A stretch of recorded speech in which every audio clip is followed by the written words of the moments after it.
Eu quero começar essa nossa série de mensagens chamando a atenção dos irmãos para algo que me parece muito claro já no primeiro capítulo de Daniel, a respeito da maneira do reino da Babilônia chamar para si novos integrantes, capacitando-os.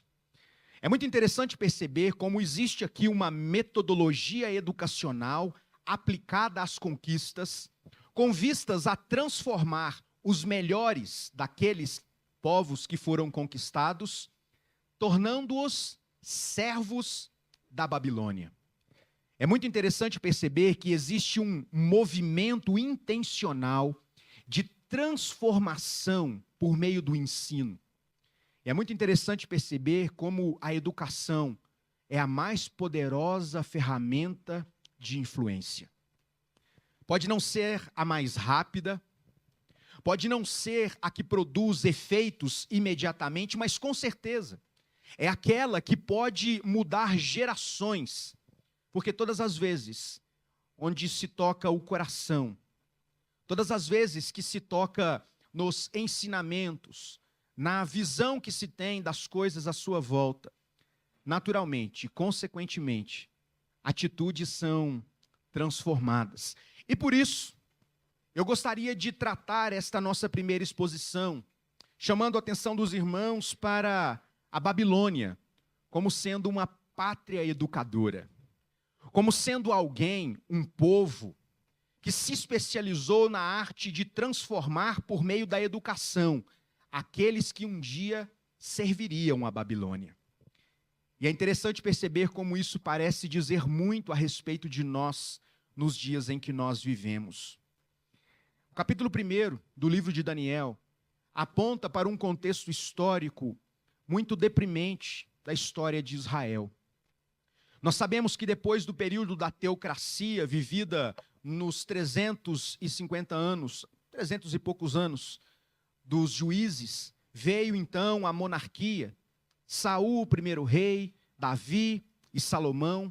E em todos esses momentos, com exceção do período de juízes, onde o próprio autor do texto vai dizer que naquele tempo haviam leis, mas cada um vivia como queria o seu coração, o povo estava afastado de Deus. Na monarquia também houve momentos onde o povo esteve longe de Deus. Outros momentos, entretanto, o povo viveu na presença do Senhor.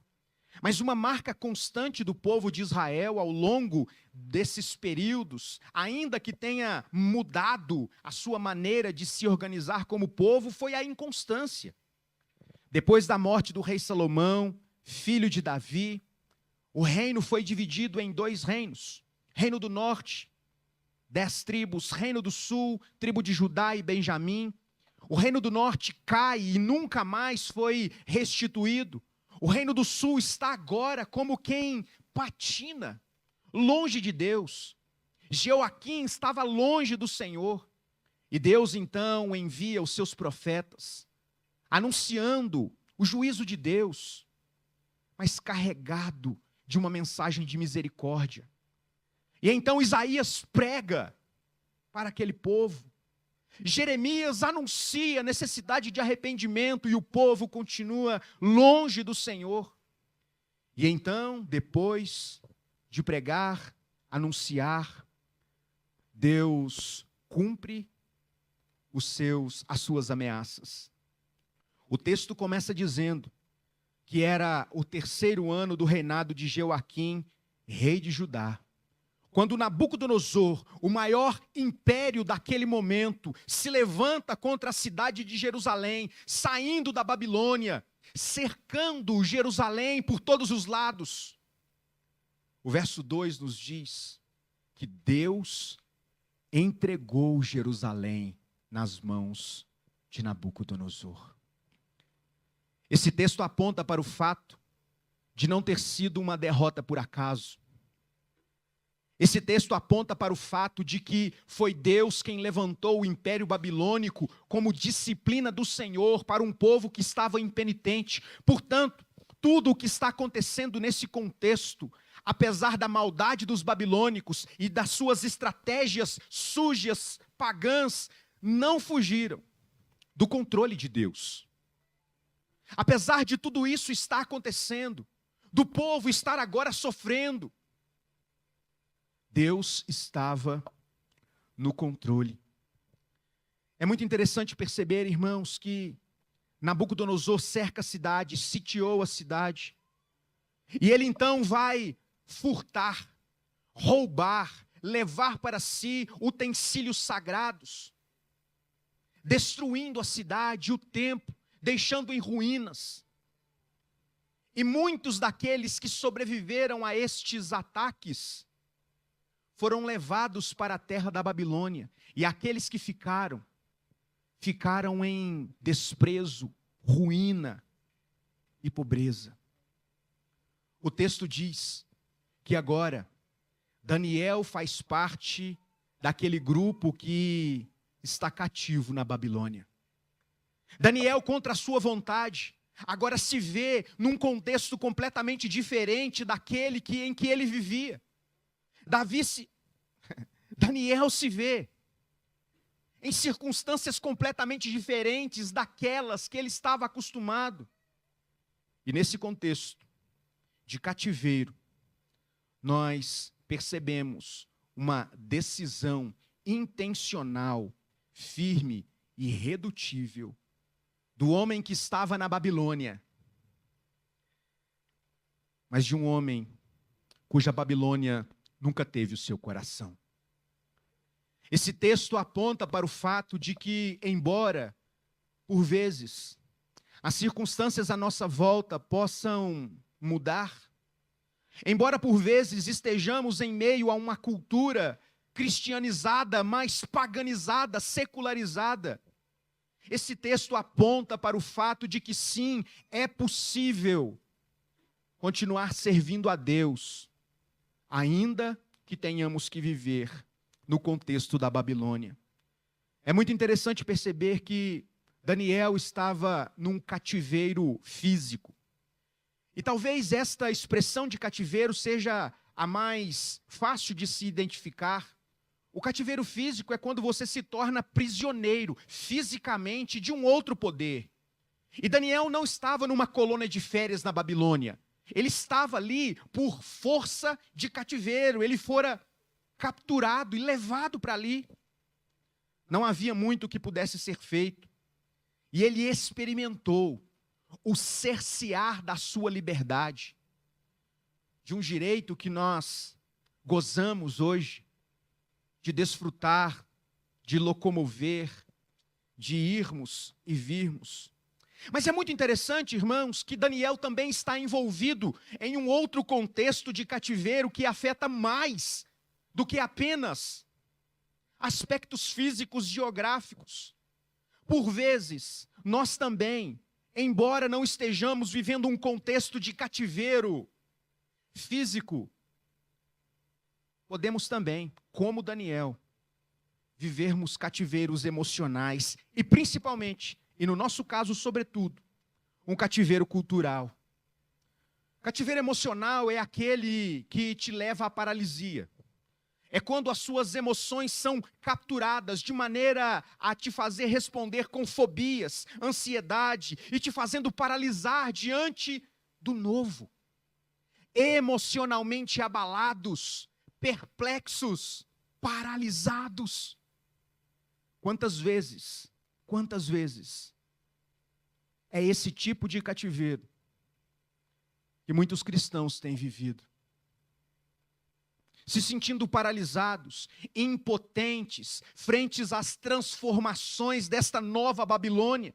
Mas sabe, irmãos, existe algo que é ainda pior. Algumas pessoas se veem naquilo que tenho chamado de cativeiro cultural.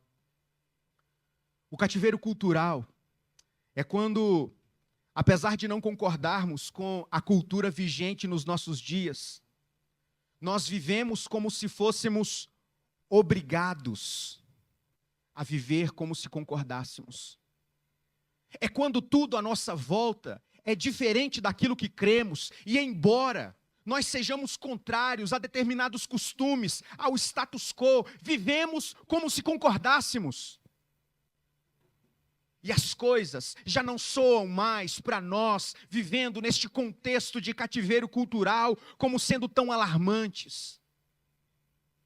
E as coisas parecem não nos ofender mais por dentro, porque embora confessemos verbalmente que somos contrários a determinados costumes, a determinada maneira de viver, vivemos na prática como se concordássemos.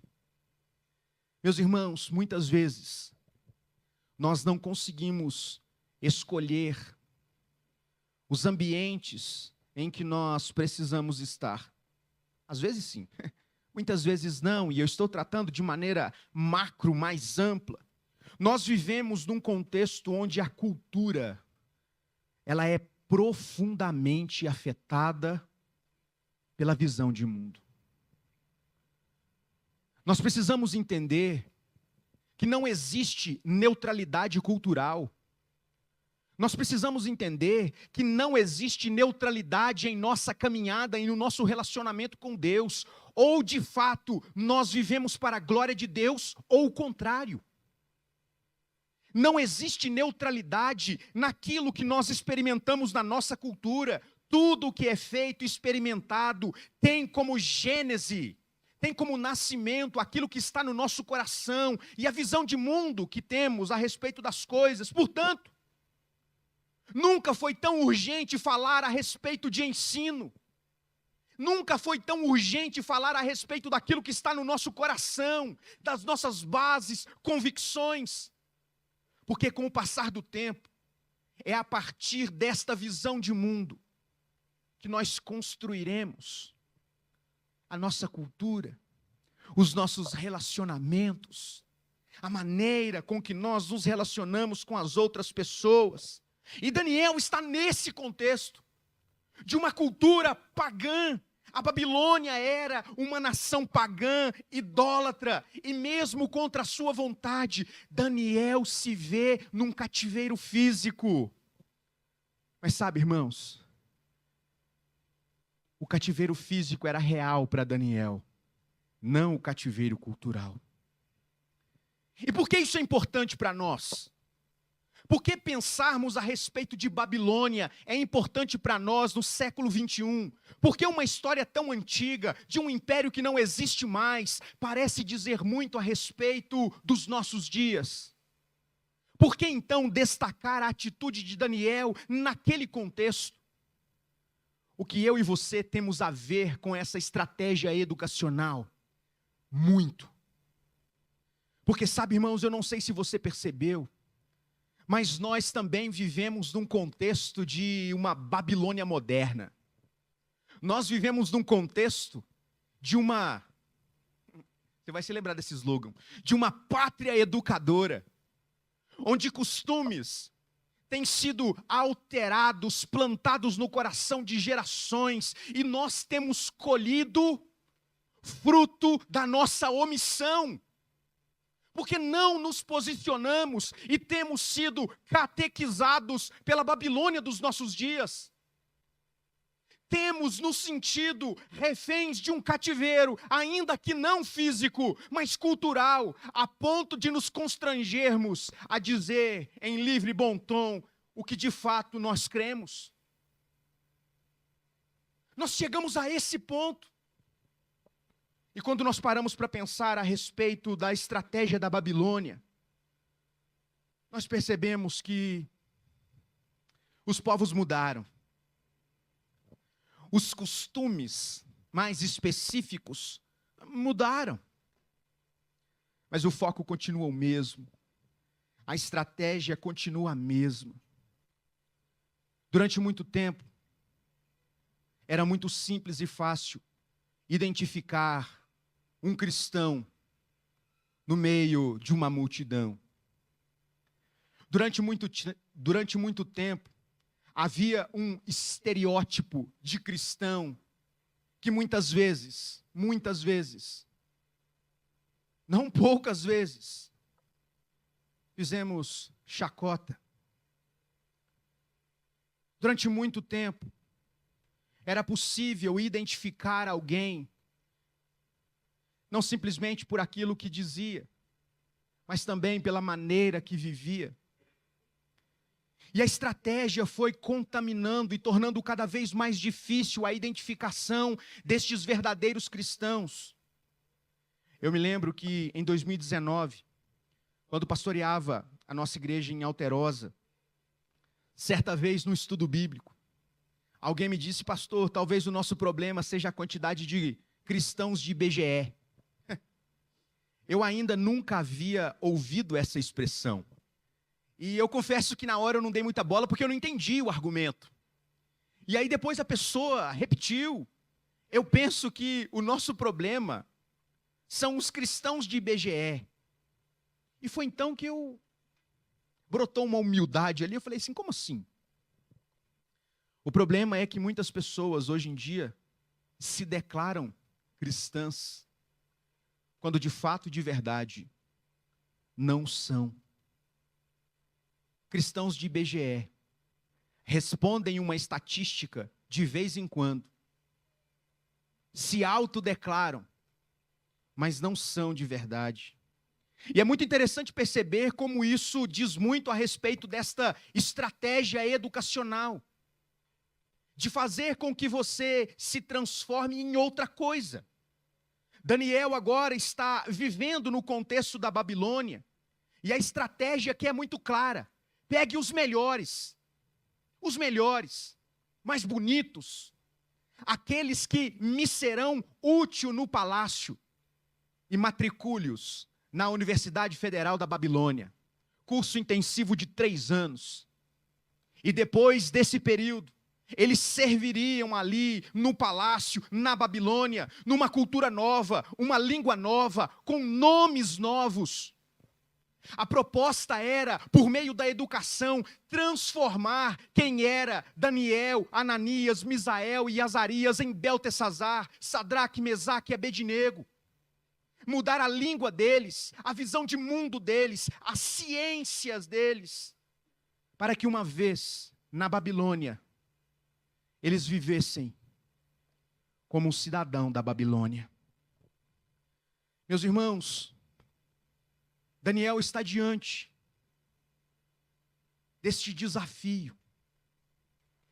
Ele não tem a quem prestar contas ali, a não ser ao próprio Deus. Daniel pode sair do armário. Daniel pode justificar-se por esse cativeiro cultural e físico que ele vivia. Agora Daniel poderia ser simplesmente Beltesazar. Ele poderia falar como os babilônicos, como os caldeus. Ele poderia cultuar os deuses dos caldeus, comendo livremente a sua comida, bebendo a sua bebida, porque afinal de contas, ele estava oprimido por aquela cultura pagã, idólatra. E não há o que possa ser feito num contexto como esse. Diria alguém que fora capturado pelo ensino da Babilônia. Mas o nosso texto diz que frente a toda esta catequização babilônica, Daniel decidiu firmemente não contaminar-se. É fato, irmãos, que nós vivemos nesse mundo. Não há como lutar contra esse fato. Nós erramos quando desejamos construir uma bolha em volta de nós mesmos, como se a Babilônia dos nossos dias não nos influenciasse de alguma maneira, não nos atacasse em alguma medida. É impossível viver assim. E pior, não é assim ou para isso que Deus nos chamou para viver. Nós erramos quando nos calamos, quando criamos muros à nossa volta, quando nos fechamos nesse mundinho que é só nosso, no mundinho gospel nosso de todos os dias. Quando nós olhamos para a estratégia de Daniel, para combater a influência do ensino babilônico, ele vai, em primeiro lugar, estabelecer limites para manter a sua identidade. É necessário que eu e você tenhamos coragem e fidelidade suficiente para estabelecer limites que não estamos dispostos a ultrapassar, sob pena de sofrermos o que for necessário. O problema, irmãos, é que muitas vezes fomos tão profundamente influenciados pela Babilônia dos nossos dias, que os nossos parâmetros de limites foram também alterados. E começamos a assentir, a concordar com a nossa cultura. E tendemos então para a autojustificação. Tentamos diluir a palavra de Deus, reinterpretar aquilo que é claro diante dos nossos olhos, para nos validar na cultura. É necessário que, vivendo na Babilônia, tenhamos a coragem de Daniel para estabelecer limites. Até aqui, nós não vamos mais. Essa influência vem até aqui. Daqui para frente, não.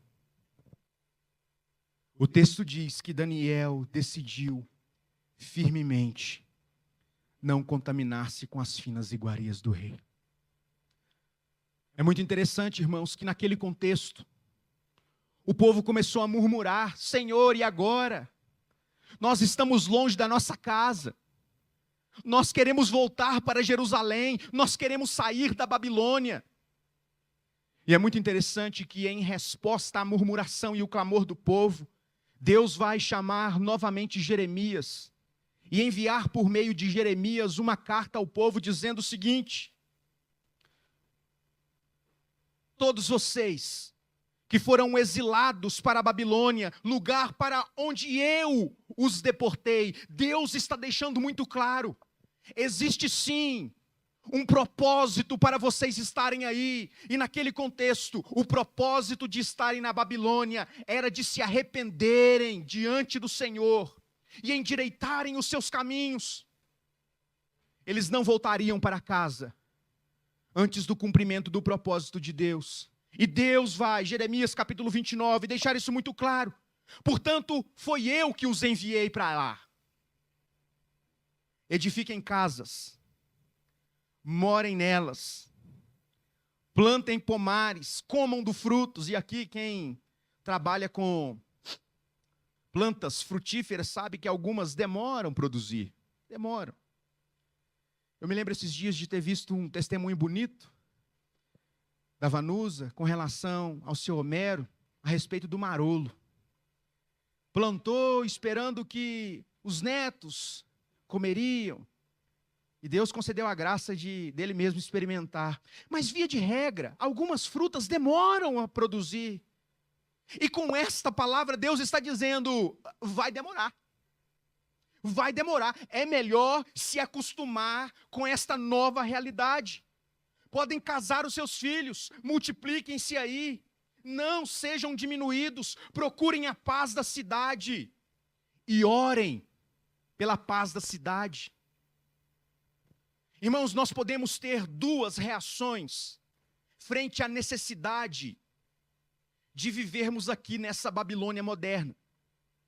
Ou nós vivemos em profundo conflito, buscando o tempo todo fugir das nossas responsabilidades, ou compreendemos o nosso papel e a missão para a qual Deus nos chamou. E perceba, irmãos, como isso diz muito a respeito da nossa missão no mundo.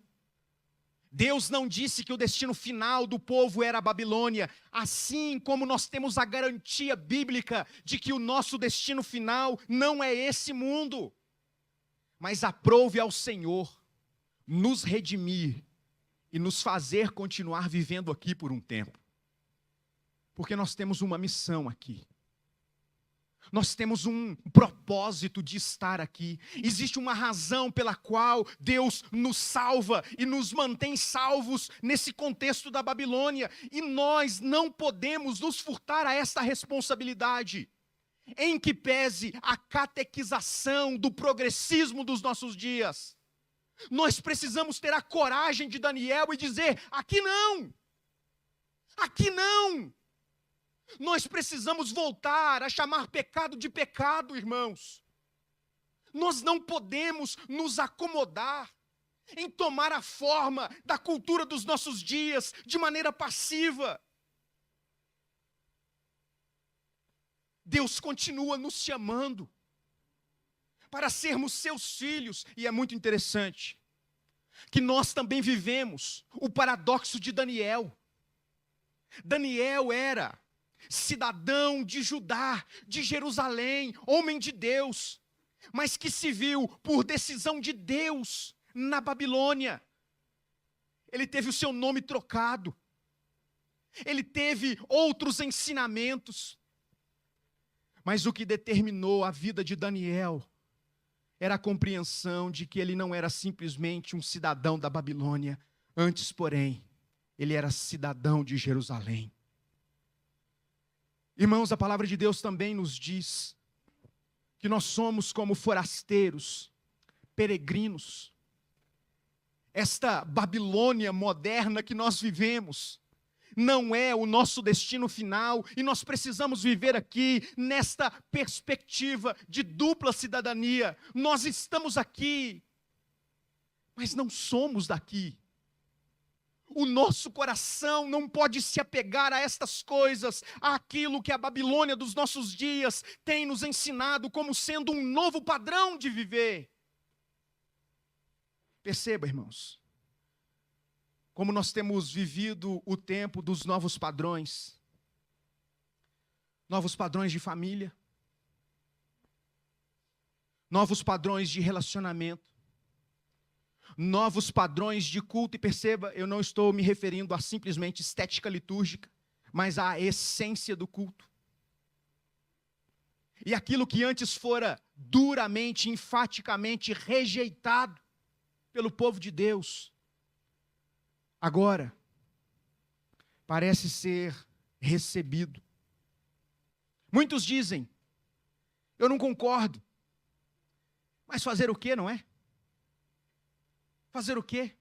Como lutar contra esta estratégia? Nós precisamos fazer o que Daniel fez. Trata-se, portanto, de uma estratégia educacional.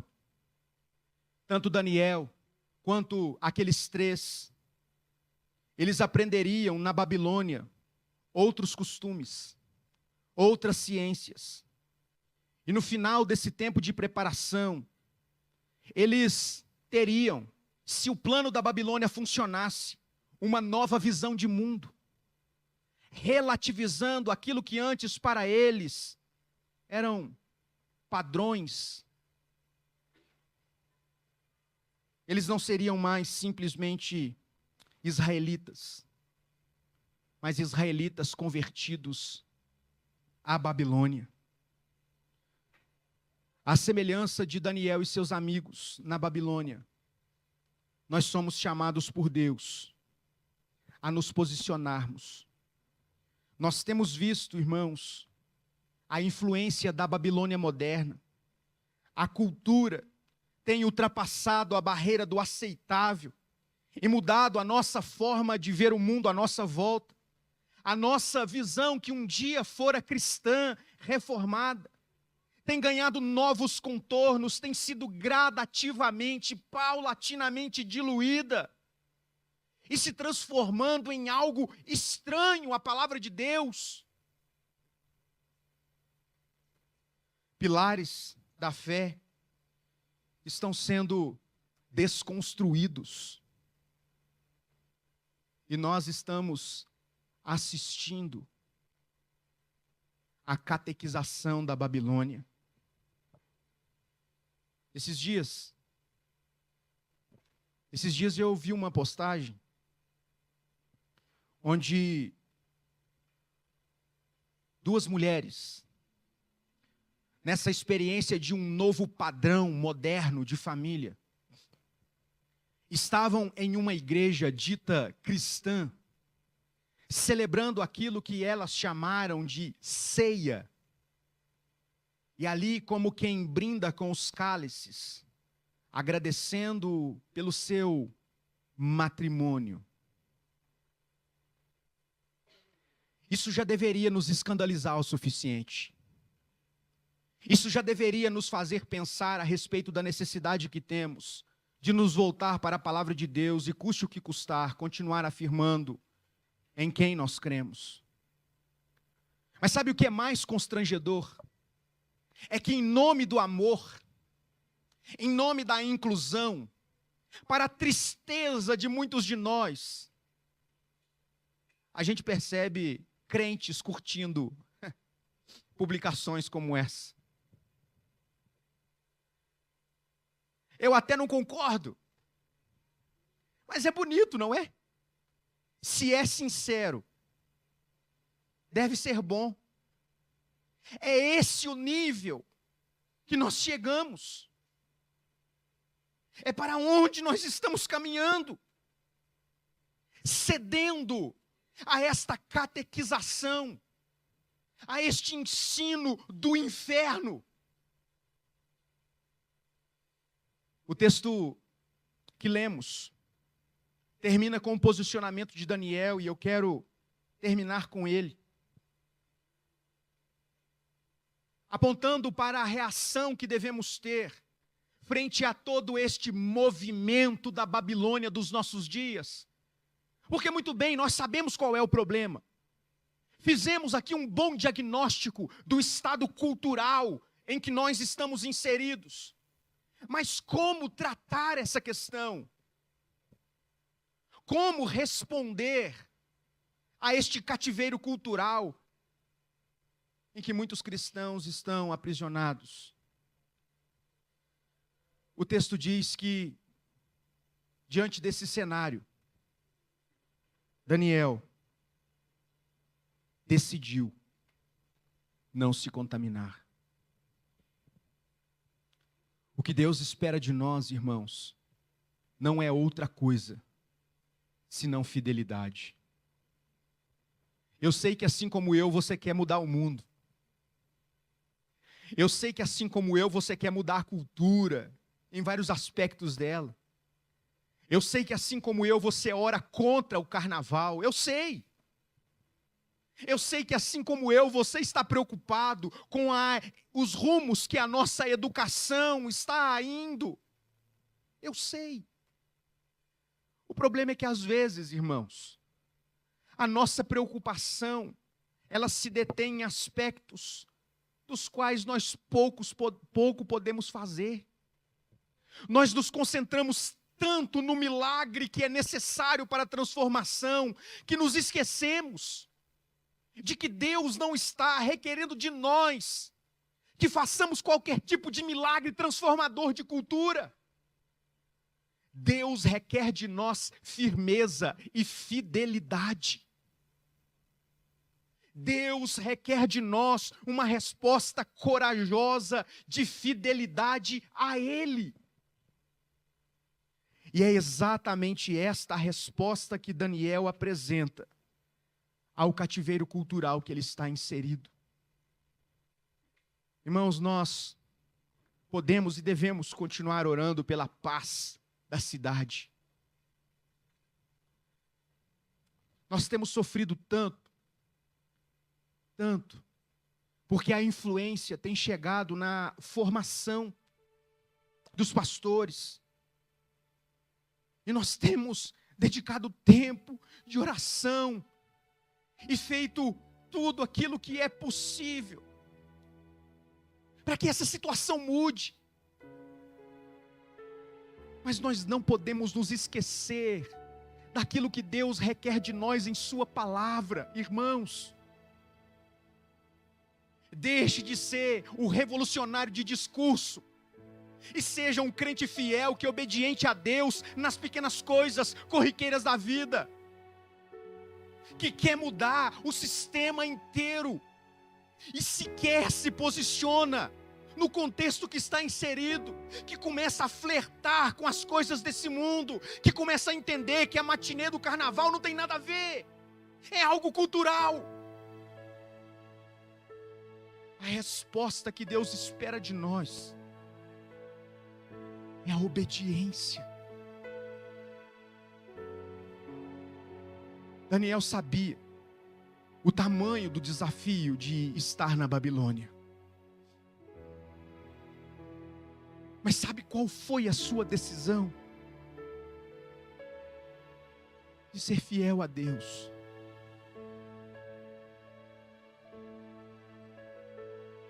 Nós precisamos, irmãos,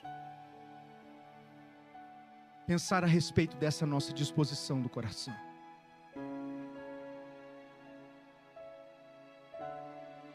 Nós precisamos parar e pensar que a influência que a igreja exerce pelo mundo, no mundo, na cultura,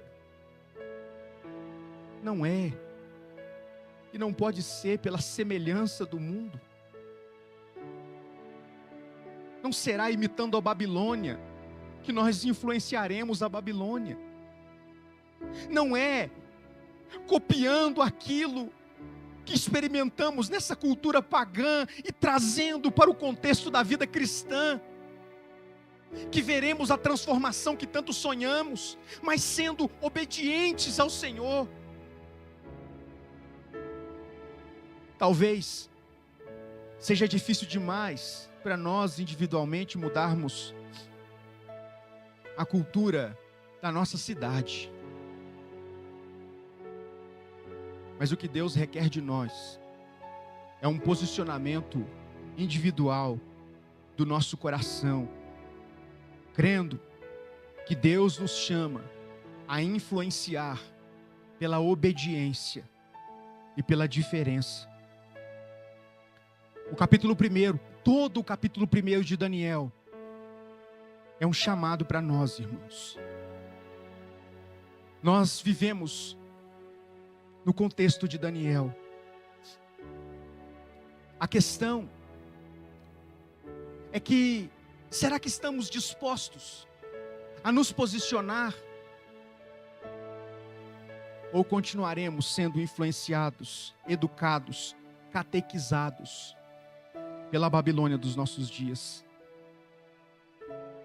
Até quando relativizaremos preceitos bíblicos em nome desta famigerada inclusão?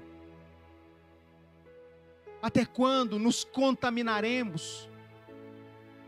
Até quando permitiremos que o evangelho seja diluído para que não soframos?